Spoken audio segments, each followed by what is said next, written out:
Jalup Jatend Piny Kithure Kindiki kaachiel gi jo Kenya opwoyo timno ka geno nitiere ni kocha Ben McCarthy biro dhi nyime gi tiego tim mar Harambee Stars. Jafwambo marwa James Opondo nigi ler mathoth.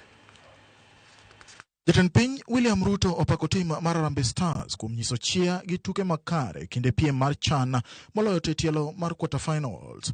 Jatend Piny mosebedo ka siro Harambee Stars kod mich kaluwore kod tuke makare onyiso jotugo ni mano ok en giko tuke maggi, komedo jiwogi mondo gibed kod ikruok makare motelo ne tuke AFCON higa mar 2027. Korka kore Jalup Jatend Piny Kithure Kindiki mane en achiel kuom johera mag adhula mane ochopo e paw tuke ma Kasarani noyudo thuolo mar loso kod jotugo. Okwayo jotugo mondo oti kod puonj ma giwuok godo e tuke CHAN e ikruok mag tuke madongo mabiro nyime. We are very proud of you, very proud of the federation, and we will now take the lessons and build on the momentum, because the future of our soccer and our national team is very bright. We have AFCON just around the corner, and therefore I'm sure Mr. President of the Federation, Waziri and the PS and the Ministry, we have a lot of work to do. Kanuwe tok tugo mar quarter finals, kocha mar Harambee Stars Ben McCarthy opwoyo jotugo mage konyiso gi ni puonjruok mage yudo e tuke mag CHAN biro konyogi ne ikruok tuke mabiro. Kata odoko ni pok obedo gi timno kuom thuolo mala, jotugo nyise ni gin kod chir mar dhi nyime gi yudo puonjruok kowuok kuome.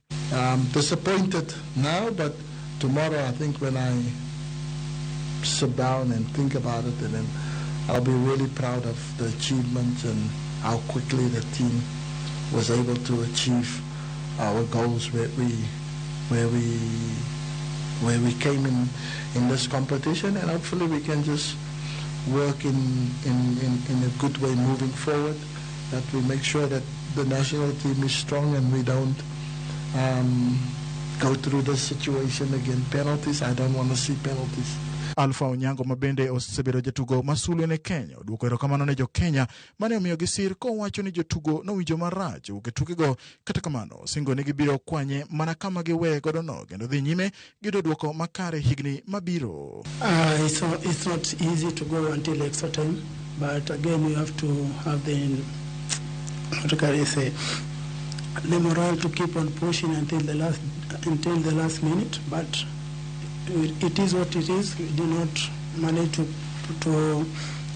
go to another level, but we are grateful, and we can say that we are happy for being to reach this far that we have got. Jo Kenya opwoyo tim mar Harambee Stars kuom kitugo makare mane ginyiso e tuke mag CHAN ka gin gi geno ni Stars olokre chuth kendo gologi e paro mar goch makinde ka kinde. Tumejaribu mahali tumeweza kushindwa, lakini tunakubali tu. Lakini kwa sasa tukiangalia kiwango cha mpira kimeimprove kidogo, tunaomba tu coach apewe time, aunde timu na atafutiwe wasaidizi wanaomsaidia. In terms ya kubuild game yetu, naweza sema McCarthy afanye tu scouting yake fiti. So far ile kikosi tuko nayo na feel iko tu fiti, but afanye scouting yake fiti. Nini talent iko huku mashinani. Nafikiria ile kitu imekuwa nyuma huko mbaya ya kwamba inatakana watoto wetu pate motivation kama rais wetu mpendwa amefanya juzi. Hata mtoto wako wakati unampatia mkate anafurahia kufanya kazi. Sema tu ile kitu ilifanyika jana, tulikuwa tumeshinda. Hata hiyo goal nyingine walikataa, hiyo goal ilikuwa imeingia, sasa tungeingia semi final. Ben McCarthy nigitinga mar tayo tim mar Harambee Stars emanyotiko tuke mag pinje mangima kageno bende nitiere ni jotugo ma otugo tuke mag CHAN biro yudo thuolo mar dhi nyime gi tugo ne Stars. James Opondo, Ramogi TV, Nairobi. Gima wuok en kanyiro ni Harambee Stars nyalo nikech onge ng'ama ne ntiere gi geno ni piny Kenya bochopo e quarter finals. Mawarito mana kako wach kanyo en AFCON. Kawadhi mbele en riwruok mar ute thieth mag ji giwegi kod mag kanise ochiwo thuolo mar dwe achiel kokamano to giwe chiwo thieth e bosha kaluwer kod gope matara mashani godo. Kotenegi kod jakom margi Dr. Brian Lishenga, Rufa lero ni nitiere akweda e chulo omenda mag SHA magiwacho ni sani owe lwet kambi mar ji giwegi kod achude mayiero ute thieth michulo gi mok chul. Simfuso Kinda nigi ler mathoth. Kor jumani weche osebedo kabare koni kod kocha e wi od thieth mar Nyandiwe dispensary mane migawo mar thieth ochiwo ne milion 19 e chudo mag SHA. Yuarok makamano siemo moko kuom fuok matama manonuro NHIF makoro sani nenore ni bende luoro SHA. That this facility had missed payments since January to June, and therefore this payment was accumulated payments. Doesn't make sense. What that means is that somebody manually went into the system and he decided to pay Nyandiwe dispensary. Jokanye sekta mar thieth koro seyo migawo mar thieth kuom rem tiyo kod lony mar mbui mano nyiewo kod omenda maoheo bilion 100 ne luoko nonro mag migawo mar thieth. The system is totally controlled by human beings who determine who gets paid and who doesn't. That is what it is all about. And number two, the database that we were told we were investing so much money about is non-existent because they simply transferred the NHIF database. They have not cleaned it up. Riwruok mag ute thieth mag ji giwegi kaachiel koda mago mag kanise koro onyiso luoro ni gichopo e giko mar weyo thieth e bwo okumba mar SHA kaluwore kod akweda ma inyisogi e sach chudo mag gope makamago. And we are also receiving increasing remarks that payments are made to the highest bidder. So there is no digital system. No matter how much we are told that there is a digital superhighway, there is AI. We are aware that there is no AI involved. In fact, what we know is that there is a team that sits on Ngong Road that decides which facility is paid, how much, and when it is paid. Rufa wacho ni SHA sani jwango tije kendo chudo makamago sani okete luet kembe mag ji giwegi machungo ute thieth monego gichul kod mago magopegi isoye bwo kom. The CEO of SHA has no control. The payments are being initiated. So the whole scope of payments is being done by APEIRO. Verification of claims is being done by Savannah. Savannah is a subcontractee of APEIRO. So it's the same company doing this. Lishenga lero ni achiedh nade maduong' mabiro miyo SHA podho eni okuma mar thieth no choko omenda matin moheo ma onego chul ute thieth. It is about time now that the government relooks the model of collecting money from Kenyans for SHA. First of all, the one that is called proxy means testing has failed. It is unpopular. It is subjecting Kenyans to higher premiums, and Kenyans basically have refused to participate. And then the introduction of the annual payments is also very unpopular, and it is likely to cause more Kenyans not to pay. Nyaka sani jo Kenya ma osendikore ne SHA gin milion 23. Ewi kwan ni mana jo Kenya milion 4.5 kende ema chudo. Kamano bende kuom jo Kenya machudo milion 3.5 gin joma ondike tich, ka jo Kenya mamoko machudo gin mana ji 900 kende, kata obedo ni gin to ema ginyodho mit mar okumba mar sirikal no. Nyaka sani SHA osemana choko shillings bilion 50 kende nyaka nochak tich, kata obedo ni omenda monego chul ute thieth to sani en bilion 93.8. Mano nyiso ni SHA pod nigi gowi mar shillings bilion 43 ne ute thieth. Simfros Okinda, Ramogi TV. Oganda manoyudo hinyruok e lwet obila monego bedni ichulo kod piny owacho koro dwaro mondo ratichgi obed achiel kuom chudo michan migi ka giloso kod TV mar Ramogi giyango rem kaachiel kod achiedhnade ma gisedak godo kuom thuolo malach ma hew higni 7 e kinde ma put manochung kod piny owacho marango kaka chudo makamagi bichwal kwayo nitiere mondo oru chudogo kendo obila okwa mondo obon tiyo kod oteku mathoth. Sharon Ong'aw nigi ler mathoth. Romar piny owacho mar chulo oganda manoyudo hinyruok e lwet obila opuo e okang' mamalo. Kata kamano, dwaro mar chudo makamano ochiero lit ma oganda manoyudore matek e lwet obila osebedo kakale e kinde thuolo mar higni 7 mosekalo. Nicholas Aduda ma en wuoro ma jahiga 52 noyudore matek e lwet obila e higa mar 2017. Aduda notimo limbe e kaunti ma Kisumu mar luto ombulu e yiero maduong'. Okang' manineno kaka keto ratiche e tim mano mar luto ombulu nolokore gimoro nono.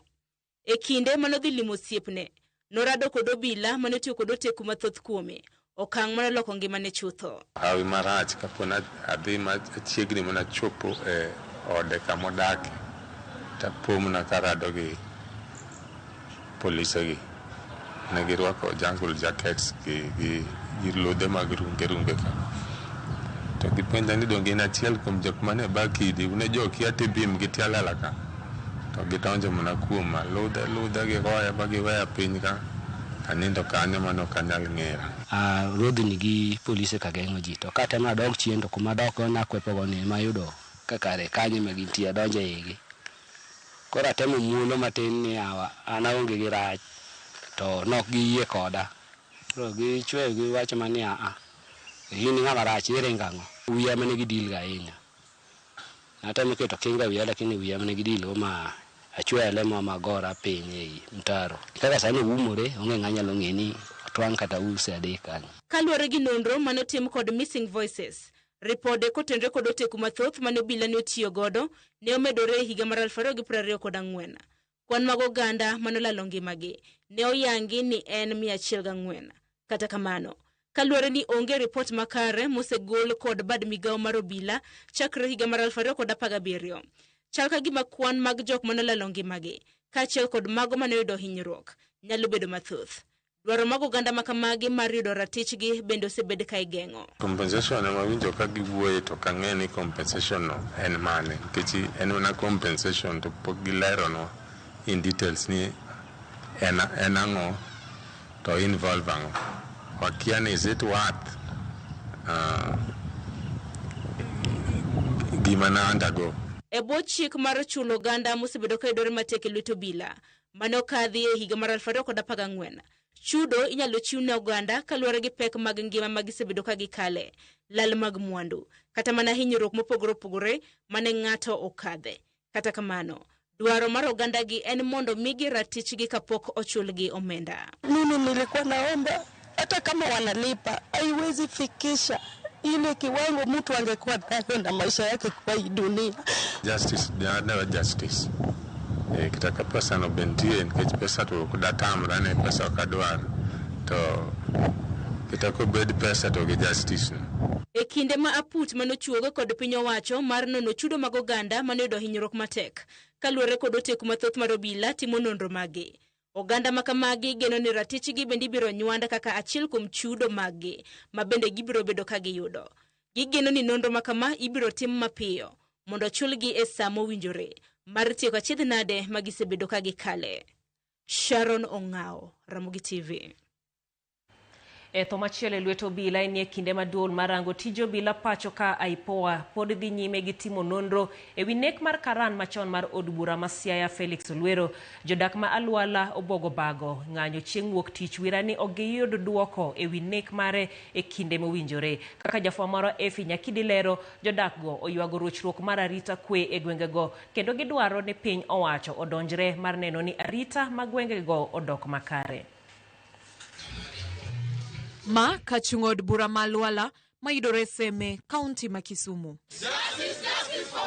Gweng'ni e mano ma karan machon mar od bura ma Kisumu Felix Olwero nochiele gi magina e kinde ma wachore ni obila ne temo ndhiyo jonjore moko. Dirom juma achiel sani nyaka ne Olwero rad kod tho mare, kendo jodak ma e gwengego nobuogo ng'anyo ka giwacho ni duol marango tije obila pacho ka IPOA pok omiyo gi duoko moro amora e wi nek mar Olwero. Gima litnwa sani ni nyaka nege gi bunde onge okang' moro amora ma polisi osekawo.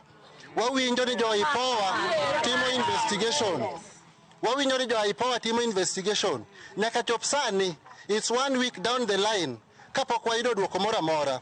Wakwayo kendo wa demand mondo omiwa report kaka thono nobedo. Kaluwore gi jodak ma Alwala, rochruok osebedo e weche mag arita e gweng'no kuom thuolo madirom dwe achiel, kendo jonjore osebedo ka chandogi ka gitemo monjo magawa mar Olwero kod monjo joriemb apiko. Gima miya wacho na rita makae rach kama koro nyinege wuodwa ni eri osebedo 1 month ago ka wawinjo man jokwoye biro to giya, jokwoye biro to giringo giya, jokwoye ringo to gibiro giya. Koro dakika mogik ma koro nye koro wuodwa bende koro dwano ng'e ni jogi gaga kanye. Koro ka polise akobewa mabe wakia ni gin polise gigo gin jokwoye. Koro gibiro ginego wuodwa koro ka giwuok ni gin polise. Seche moko iwuok kinyi idhi e tij ma boda ni to ka chopo saa 2 gi nus 3 ok onego bed ni in oko. Kibet oko timaki Iko ibeti tima ya piko tinegi be kata. Achiel ok nyal dhi e pub didek ni kwale. To ka jogweng' luoro ni mondo ne kata jokuogi to kwane. Mokwongo ne wadhi moji oluoro pub moko ne jakuo kata achiel. Mar ariyo wadhiro kotur grel jogi mokwale iye kanyo onge. Mar adek ogo simo ni ikwelo ka ji odhi wuon pub owuok odhi ong'eyo. Odhi obet e dhot.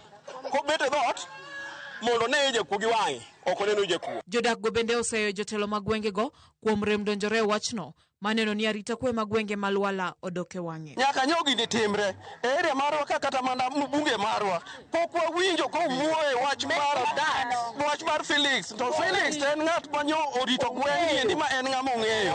Polise matiyo kuondegi kowinjo area michwake kong'o to biro kendo gibiro kaka gine to weche mag ratiro to ging'e mana nego ji. Dwachgi maduong' en mondo mi piny owacho keto okenge makare manyalo bero arita mar alwala. Bende gima kochung' mar bago ng'anyo nyakete sendo bila makombewa chieng' wuok tich madwaro ratiro ne Olwero. Omiwa ng'ama nyalo ritowa kalong'o ka mondo konywa e alwala.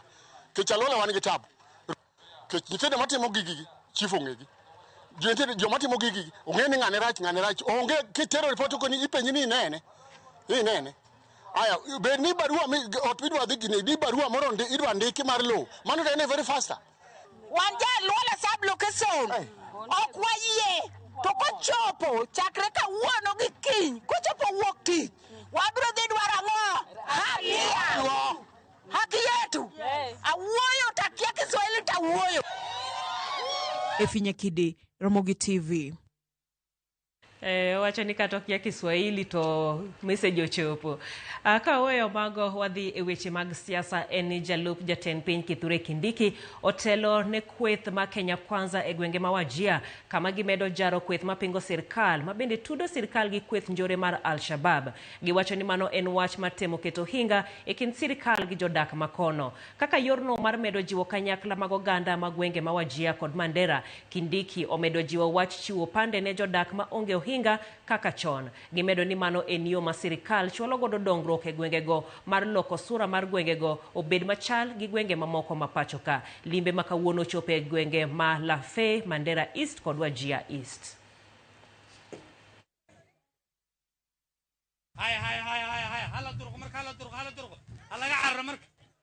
Kuna watu wengine wanasema ati sijui Lafe na Mandera ati tuwache kubadilisha ile mfumo ilikuwa inasumbua vijana, mambo ya vitambulisho. Mnajua rais ameagiza ile program ilikuwa hapo, ile process ya kufanya vetting ambayo ilifanya vijana wengi katika Northeastern wasipate vitambulisho. Rais Ruto ameondoa hiyo program, hiyo process kwa sababu inabagua Wakenya, wengine wanabaguliwa. Na rais amesema Mkenya ni Mkenya. Ile kazi inafanyika ya maendeleo ya ujenzi wa TVET kama hii imejengwa hapa, kusambaza stima kwa watu wa Lafey, watu wa Mandera County wawe wako na stima kama Wakenya wengine. Watu wa Mandera pia wawe na nafasi ya kusomesha watoto wao, wapate elimu kama Mkenya aliye Nairobi na kwingineko. Komachielo en jatend duond bura ma kanyo ero ilo kanye jatend duond bura mano Eugene Wamalwa dwaro kweth maketo sirkal tesre oriure kendo owe gombo manono ka gidwaro gole telo jatend piny William Ruto e yiero mabiro kolose nyasi mar 10 ma higni 22 nyaka ne jalup jatend piny machon Michael Kijana Wamalwa wit ngimane. Eugene owacho ni riwruok kendo tiyo kanyakla e kinde gi miyo giteko. Kamano bende odwaro mondo giyier ng'ato achiel madhi laro kom jatend piny e yiero mabiro kanyakla kod kelo lokruok makare e piny Kenya. Hata kama yule bwana Ruto anaendelea kufanya mambo ya broad based government apate 2 term, nasi pia kwenye upinzani tunaenda kuunda a grand coalition, opposition coalition ambayo itahakikisha na kuwa 1 term ndio tukomeshe mambo ya ufisadi, tukomeshe uporaji wa mali ya umma, tukomeshe mambo ya ukabila, mauaji ya kiholela vijana wetu Gen Z, tukomeshe vile yale maovu yote yamefanya nchi yetu iweze kubaki nyuma. Gesigana no bende makoro terowa yweyo wa mokwonge wechegi manyien mago mag ang'ichwe lero kamana yenya Ababu Wuod Komburo si wacho ni ntiere Dandora kiluo weche manyien. Okoth Onjiko mano jaunga wacho ni ntiere Ndhiwa sub county. Owede ja Mercedes ibende iluo chenro mag ang'ichwe lo kintiere Sigomre. Embakasi East Choka mano koma Victor Okumo wacho no enene weche manyien. Luko Chele mar Nyakach wacho ni yudo chenro yeno makare ahinya to intiere nyaka giko. Bende inyisa ni Robert Ouko, Nakuru ni Eva Reddy kendo luo Ramogi TV. Anegi iwacho ni japuonj Morris Oyoko gi jaodi Lucy Okoth uluogo weche manyien. Ka Benta Charles intiere Karen Gino iwacho ni ikele yonero makare. Erokamana ahinya kuom ote mari. Anene maber East Africa ka koro prove ni Kenya tek moloji te. Kenya onge ng'ama oloyo in 90 minutes mano Kanyero normal county. Erokamana ahinya kuom ote mari. Kadhie ote machuoko bilo director mar Collins Academy Kabonde. Erokamana ahinya ibi wacho ni imor kendi luo weche manyien mago mag ang'ich welo. Barak Ndama Wuod Wathonger Kadem Kenya tek owada obila nego ji tieko. Imoso Linet Akoth Oludhe. Erokamana ahinya kuom ote mari. Ka machielo en mari Martin Ochieng Lago kawuok Rueya iwacho ni ineno weche goeko mago mag Ramogi TV. Polo Nyango kantiere Ralingo Asembo ineno maler gi jaodi Rebecca Nyaugenya Siranga kendo iwacho ni umor kod Ramogi TV. Wadhi mane yweyo machok waduogo gima thoth kikidhi mabor.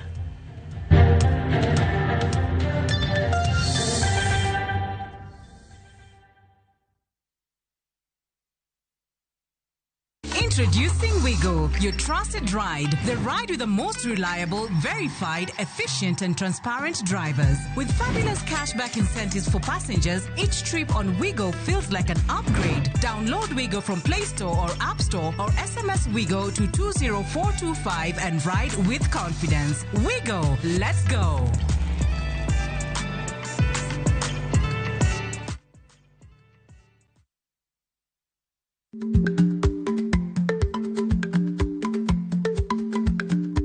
Ich lach nonego okal tako. Matiende ni bedo gi miluma mar yako mang'eny nyalo kelo rach.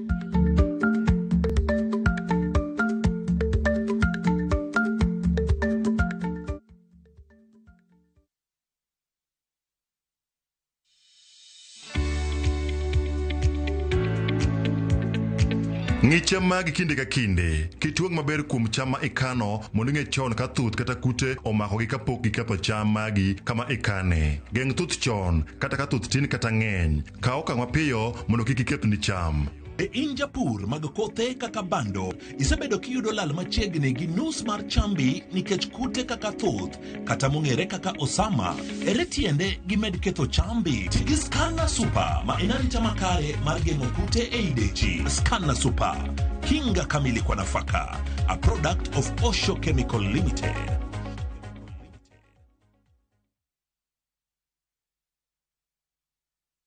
Be imanyo tich e piny mar Dubai, Bahrain kata Qatar? Lek mari mayudo tich gikone ochopo e wang'e. Ei Talent Bridge Careers, watudi kod jondik je tich madongo dongo. Wachiwo sire yor ndikruok e tich kochakre uru kwayo, kiti kama itiye kaachiel kod nyisi kaka inyalo yudo visa mari, dari kod kiti e ndege. Kik irit, kaw okang' mar chopo lek mari kawuono. Ywa tol kata tudri kodwa e WhatsApp namba mar 011-345-4075. Lim website maro ma en www.talentbridge.co.ke kata or email e jobs@talentbridge.co.ke. Talent Bridge Careers, your trusted recruitment partner, helping people move, grow and thrive. Chudo itimona ka iseyudo tich.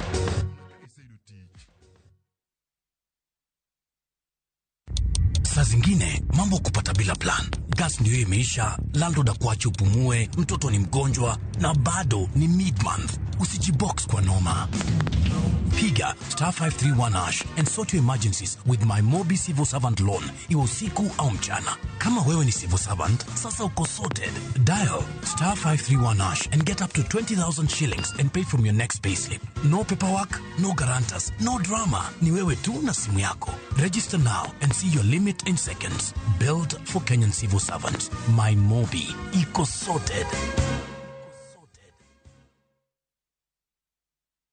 kitwa kitimbewa kokalo e chuny nam e tiend puonj koda timbewa. Ma en 111 chenro makelo nung'eyo madier mar joluo. Nitie chik manam machon mondo ne ondhie ka niketo gimomi luongo ni migongo. Wawuotho e alwora mar joluo ka waromo gi ji mopogore opogore. Wafwenyo adiera mabwogo ji. Ndalo be gimoro ne muchari ni bende ne pod onge. Ne onge dier. Iolo ni mana ng'owa kuoye miketie. Kowuok e timbewa nyaka e ngima mapile, e ngima ma ok ong'ere. En gima nigi mwandu, en luo nyaka e chunye. Joluo 111 jokato gin 111 Ngeso ka ngeso saa 1:45 otieno kod James Rabala mana e Ramogi TV.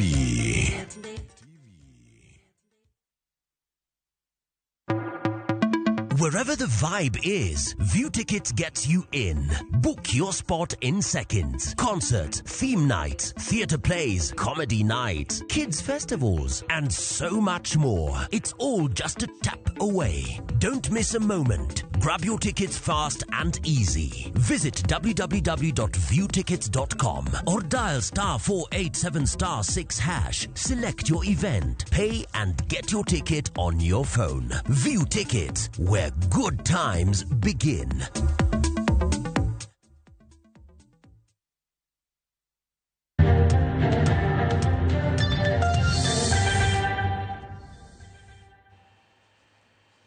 Machiegni kendo piny owacho mar Manywanda kata Broadbase ne ochuog dwe mar 8 higa mokalo bang' jatend piny William Ruto wuoyo sirkal mare kaluwore gi ng'anyo mag rowere mag Gen Z mar kwedo paro mar chik mar omenda ma higa 2024. E riwruok ma kamano duond bura ma ODM nomiyo sirkal mar Kenya Kwanza jolony 4 kaka jotend migepe ka ting' margi maduong' ne en kelo lokruok e tayo chenro mag sirkal kod chero uchumi. Jafwambo moro ma siasa Chris Owino obedo piny kod jatend migawo mar teko Pio Wandai mar menyo lokruok e migawo mar teko higa achiel nyaka nocham muma. Being appointed a cabinet secretary. James Opio Wandai en achiel kuom jolony maduong' bura mar ODM ne otero ne jatend piny William Ruto mar reso yie mare kuom nimo kaluwore kod auka mag rowere mag Gen Z dwe mar 6 higa mokalo. Wandai ne opod ne lemo mopugno mar teko kod mauta e pacho kae. Achiel kuom midhiero mapek mane okwako migawo mar teko ne en wichkuot maduong' mane piny Kenya yudo kinde ka kinde kaluwore kod lal mar stima nyaka e paw ndeke maduong' ma JKIA kuom seche 24. Higa achiel e apis gin lokruok mage ma Opio Wandai osekelo e migawo mare. Wasego atua malach. Mokwongo inyalo paro Chris ni kana donjo ofis higa mokalo ne wan kod chandruok maduong' ahinya e Kenya kaendi mar lal mar stima miluongo gi dho wagunda ni national outages. Nene gima pek kabisa. Kendo nyalo paro chieng' manene abedo kod nyasi dalawa Sidindi Ugunja mane jatend piny obire. Chieng' gutiyo ne nitie lal mar stima mano mako piny mangima, Kenya mangima. To wasegoyo atua malach nikech wasetiyo machiegni ahinya kod jotijewa matiyo e kambi mar Kenya Power to kod ministry mamarani mondo wahakikisha ni wach mar lal mar stima odog piny. Kuma dire makende lal mar stima monywako Kenya mangima sani kosedok piny kabisa. To kata ka nitie lal mar stima matimore kuonde opogore nikech mago to timorega kaluwore kod weche ma momiyo. To gima wasehakikisha en ni ka dipo ni stima nyalo lal kamoro amora kod gimoro amora momiyo to waduoko stima no mapiyo kaka nyalore. Thuolo machuok bang' mako wirwath e apisi mar Kawi Complex, Wandai ne osingo mar thiedho tuo machielo ma osebedo ka tuoyo jo-Kenya matudo jo-Kenya kod stima. Ywak osebete ni moko kuom gwenge ma pacho kae nigi stima nyaka e kund dhok, e kinde ma gwenge mamoko to neno mana stima e lek. For the first time wasekalo mark mar milion 10 kum ute ma ose chugi stima Kenya mangima. Sani ute mosechuo gi stima Kenya kaendi en 1,10,50,000 gi wiye. To kane ne donjo ofis nene en 900,000 gi karibu 100,600 gi wiye. Mano nyiso ni e higa achiel mokalo ni wasechuogo stima e mier mahao kata machiegni romo gi milion 1. Gi sani endi koro ahao mana tamalo 85 e wach mar jogo mose yudo stima e Kenya mangima. To en dwaro marwa ni kochopo higa mar 2030 to bedni stima ka gwenge man kod stima to ywago deyo e wilal mar stima kinde ka kinde. Samoro no weni wan kod dag stima or dag mach miluongo no hydro power plant e Sondu kanyo mane oger kod support mo kuom jo Japan. Dag mach ma Sondu no golo karibu megawatts 60. To kinde makalo gi ande turbine moro achiel kuom gi nyocho obedo ka okethore. Kana donjo ofis na do okethore. Mach mane wuok Sondu kanyo ne na megawatts per day kende. Koro nyo asetumo matek ma walose. Ma kochakre dwe manyien wadhi yudo mach maromo 60 megawatts kuok Sondu. Wadhi konyo thurwa kabisa. To maduong' ahinya wan kod bende dag mach piny kanyo mas luongo Sangoro. Mabende golo megawatts karibu 22. Okay? Koro gima duong' ahinya en ni mondo watim maintenance mar Sondu kod Sangoro hydro power plants mondo gibed shape malong'o madhi konyo gwenge ma thurwa. To kuma diere makende en ni wasekato malach kendo wakwayo jopiny jodalawa mondo gimed mana siro sirikal, gimed siro riwruok mani kind jakom Raila Amolo Odinga kod President Ruto. Wandai bende osungo kenge ma sirikal kod migawo mare oseketo e golo ne jokenya osigo mapek ewi nengo mamalo mar mauta. Wasego atwa malach ahinya kendo onge chieng' ma inyalo dhi e petrol station komiti koso mafuta mora mora. E pinjewa mang'eny Afrika kaendi kata mana manjole bambagi ndalo mang'eny kiwuotho kuondego to ineno ka ji opango lain, weg mtokni, weg apiko oriede lain manyo mafuta. Problem kata matin moko nyalo rido nyaka odiochieng' mangima to koso mako yudo mafuta kata lita achiel. Koro nyaka wachiw poch gi pak ni piny owacho mar Kenya kuom tema matek mondo hakikisha ni mafuta yudore saa asaya kona duto ma Kenya. To mar ariyo, nengo mar mafuta kochakre dwe mar 8 higa mokalo nyaka sani, mano higa achiel, osebedo kadok piny. Mak mana dwe mokalo ni, dwe maenda okalo ma dwe mar 7 ema yande nengo no dhi malo. To yando dhi malo kalure kod weche matimore e pinje ma mafuta wuokie. Inyalo paro Chris yande lwenye nitie mapek ahinya e kind jo Israel to kod Iran. Marik mani Iran loro ndara kata kanal gido kizungu mani nam ma mafuta luwo kabiro thurwa kaendi. To hamaber kane jo Amerika odonje wachno ne lweny norumo. To an gadiera ni ka oku wabedo kod tulo mora mora malich ahinya oko kuonde mafuta wuokie e dweche mabiro giendi, to nengo mafuta pod dhi medo dok piny, mana kando dok piny. Kata odoko ni sirikal mar broad-based osebedo ka yudo seyo mathoth. Wandai ojiwo oganda luo mondo de mana nyuok nikech olemo ma milimili kendo mayom biro e ndalo manyime. Chris Owino, Ramogi TV, Nairobi. Jopur Nyang'e County ma Migori sani osechako kwano lal bang' nyinge gi manosebeti jwang' e puothe kaluwore koda ng'anyo mar jotich ma kambi rego niang' Masoni ma ywago leo mar chudo mar osara kod mamoko. Jafwamb marwa Joe Juma nigi ler mathoth kowuok e kaunti ma Migori. Kinde ma pod lieki jotijego ma kambi mar Sony koro pod nitiere gomo kaluwore kod leo mar chudo mar osara kod weche mamoko ma oting'o chenro mar chungo tich moko kuom jotich e giko mar dwe mar 10 mar higani. Jopur niang' bende sani koro ywago lal ma ikelo kod gomoni. Moko kuom jopur niang' ma oriko ni osechako beto niengegi ka gomoni pok ochakre chakruok mar jumani wachnegi leo kod niang' e puothe nikech jotich mag kambi mar Sony ma onego somb niang' ni e gomo. Employees of Sony Sugar are having a problem in the government. Kindly please pay them so that we don't suffer on behalf of others. As farmers, we are not happy. I'm one of the farmers, and this is where my livelihood depends. So I am actually I'm requesting the government, if at all you have not cleared your bills with the employees of Sony Sugar Company, please clear it so that we don't suffer as farmers. Jopur gi mag niang' ka otele ko jalup jakom mar okno ma jopur niang' e bor okno ma Kenya Federation of Sugarcane Farmers e bade ma Migori Andrew Dande wach ni nienge jopur to e puothe nikech ng'anyo ma jotich ma Sony. If somebody is supposed to pay, who is supposed to pay them? Is it the farmer?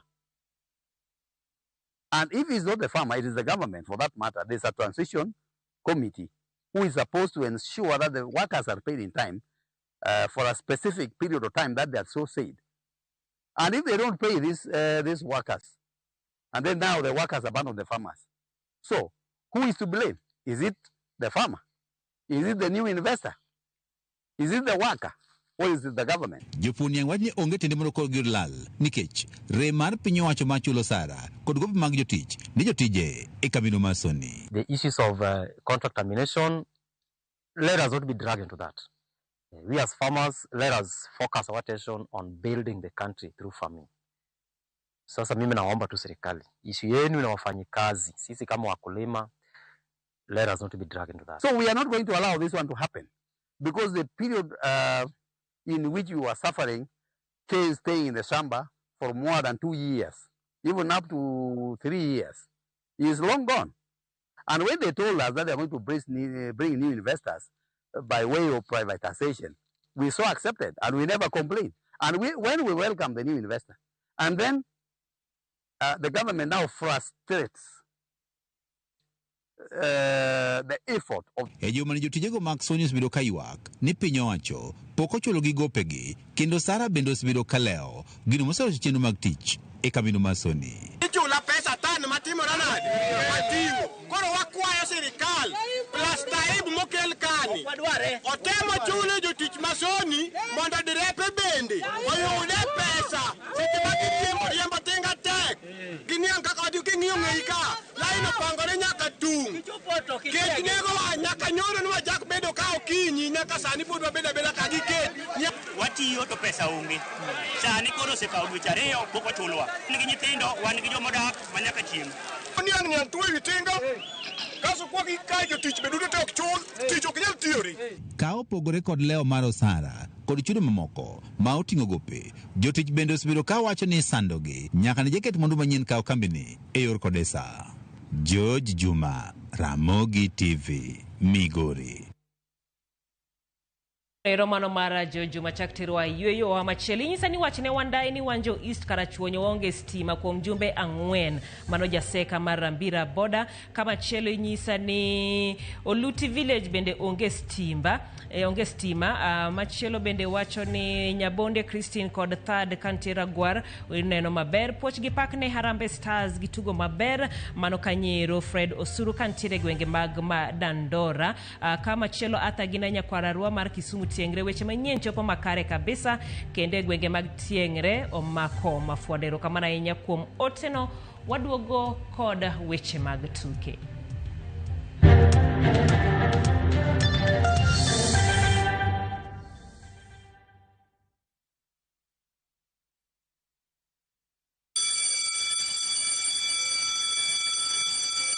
Back to school is here. Citizen Duka has everything your child needs at unbeatable prices. Scientific calculator at only 1,275 shillings, down from 1,399 shillings. Transparent clipboard at 175 shillings, down from 290 shillings. Mathematical set at just 215 shillings, down from 300 shillings. And color pencils at only 105 shillings down from 200 shillings. All delivered straight to your doorstep. Shop now on www.citizenduka.com or on the View Sasa app. Citizen Duka, the home of discounts. Citizen Duka, the home of discount.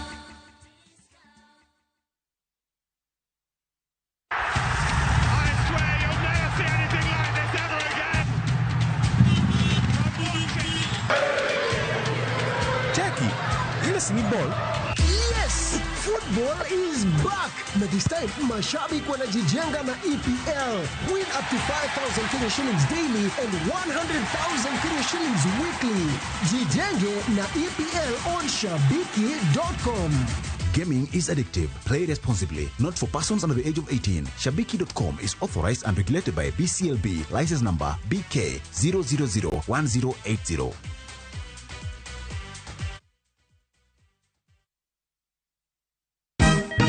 Siku njema huonekana asubuhi. Kabisa Anuari amangana gao. Seti him. Chamige. We museo. Kenya nzima tunasema jambo Kenya. Wax, tiki, taka. Twende sana my people. Hapa ndo nyumbani kwa muziki wa Afrika Mashariki na malezi ya vipaji. Sasa tuko tayari ku drive on. Mibibi na mijize. Leteni porojo sasa. Kwa habari za kuaminika kutoka kila pembe ya nchi. Are you ready? Leo kati ya Ingwe na Gor Serikali. Hapa ndio home. Radio Citizen, radio number 1. Radio number 1.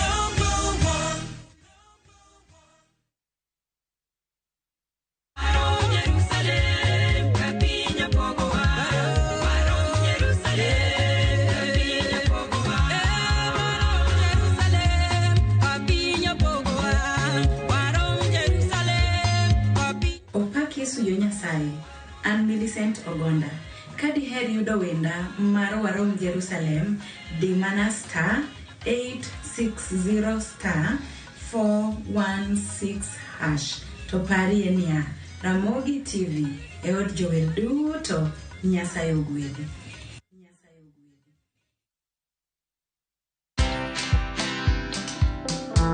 Today, 51 years, for example, when people are reading after 4:30, they say, what was it that really made teachers hide that? Yeah. Because it's the real. Mm-hmm. Yeah.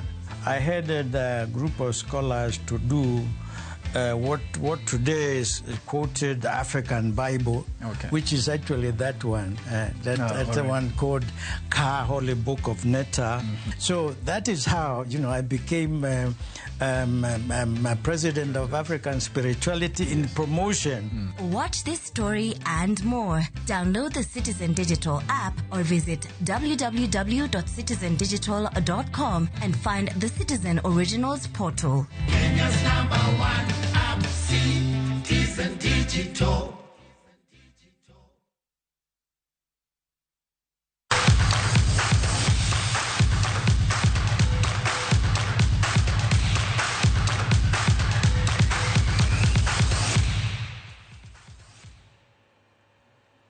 Machiegni pao tuke tim mar Malkia mar volleyball ma joma mine Malkia Strikers ochako marach campaign margi mar laro simbo ma piny Kenya madhi nyime piny ma Thailand. Kenya noloso 3-0 gi piny Jerman. Mano mar 25